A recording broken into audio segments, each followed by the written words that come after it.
ये अब सस्ता क्या क्या हो रहा है, ई वाहन सस्ते हो रहे हैं, देश में बने TV, mobile phone, camera, capital goods और झींगा फ्लीड।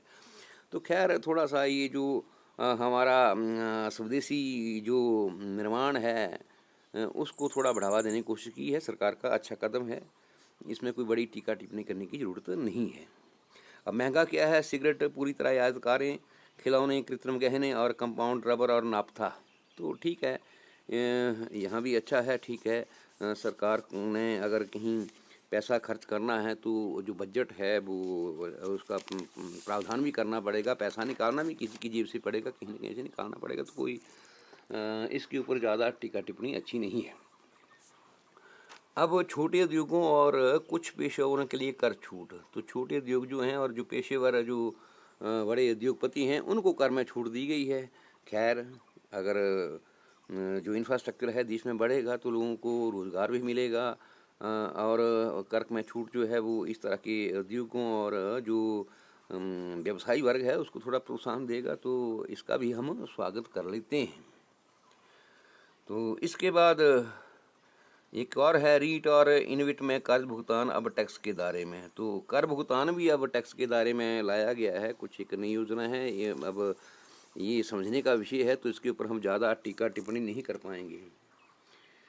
तो संपत्ति खरीदने पर छूट की सीमा अब भी करोड़ रुपए तक। जो संपत्ति खरीदने के लिए जो कर की सीमा है अब उसको पहले ज़्यादा थी, अब इसको थोड़ा सा कम किया गया है।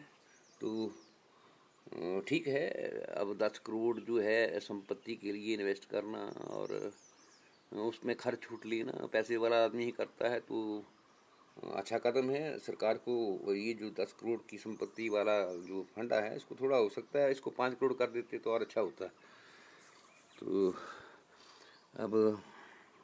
अब ऑनलाइन गेमिंग जो है उसके ऊपर कर देना होगा, अच्छी बात है, ठीक है। ऑनलाइन गेमिंग के लिए कर देना होगा। तो ये जो ऑनलाइन गेमिंग महंगी होंगी तो थोड़ा बच्चे जो हैं या उनके पेरेंट्स जो है तो बच्चों को रोकेंगे। थोड़ा सा ये मोबाइल की जो लत पड़ रही है बच्चों में और बड़े लोगों में भी, तो उसमें थोड़ा सा असर पड़ेगा, क्योंकि ज़्यादा जीभ के ऊपर भार पड़ेगा तो निस्संदेह थोड़ा सा जो मोबाइल का असर है वो उसमें कम होगा। तो ये अच्छी बात है। तो इस तरह से ये बजट है। पर अगर मैं अपनी तरफ से देखूं तो मुझे लगता है ये जो कर छूट दी गई है, अब भारत में केवल 1 करोड़ के करीब ही लोग कर भरते हैं। वैसे 6 करोड़ के करीब जो रिटर्न जाती हैं। तो मुझे नहीं लगता कि इससे कोई किसी बहुत बड़े वर्ग को फ़ायदा होने वाला है। एक सीमित सा वर्ग है जो कि अपना कर ईमानदारी से चुकाता है, और उसको अगर थोड़ी सी राहत दे दी गई है तो बड़ी बात नहीं है। बाकी जो आम जन है जिनकी महीने की 10,000 भी इनकम नहीं है, 20,000 भी इनकम नहीं है, तो अब उनके लिए बजट में क्या है ये कुछ ज़्यादा स्पष्ट नहीं है। तो ज़रूरत है उस गरीब तबके को उठाने की उनको नई नई योजनाएं लाने की। हालांकि जो ये अपना जो किसान निधि है, किसान सम्मान राशि है, 2,000 रुपया मिलता है उनको, वो 3 किस्तों में।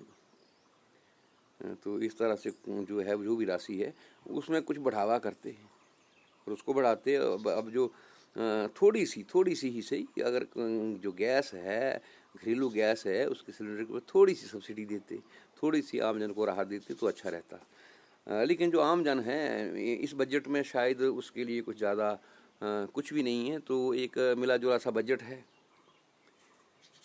तो ठीक है, अब बड़े बड़े बुद्धिजीवी लोग बैठे हैं उनमें बजट बनाया है तो हम ज़्यादा टीका टिप्पणी नहीं करेंगे। लेकिन अगर देखा जाए तो मेरे लिहाज से ये एक पूरी तरह से संतुलित बजट भी नहीं है। रक्षा बजट को थोड़ा सा बढ़ाया गया है, अच्छी बात है, लेकिन अगर इसको कोई और वित्त मंत्री कोई अच्छा सोच वाला आदमी व्यक्ति बनाता तो शायद इसमें तोड़ मरोड़ करके कुछ और अच्छा निकालने की कोशिश करता। खैर जो ऊपर लोग बैठे हैं अभी उनका कार्य है, हमारा कार्य तो है नहीं।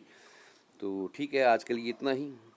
फिर मिलेंगे ब्रेक के बाद, थोड़ा इसका और ध्यान करेंगे और आप से और ज़्यादा चर्चा करेंगे। धन्यवाद। जय हिंद, जय हिमाचल, जय नगरोटा भगवान।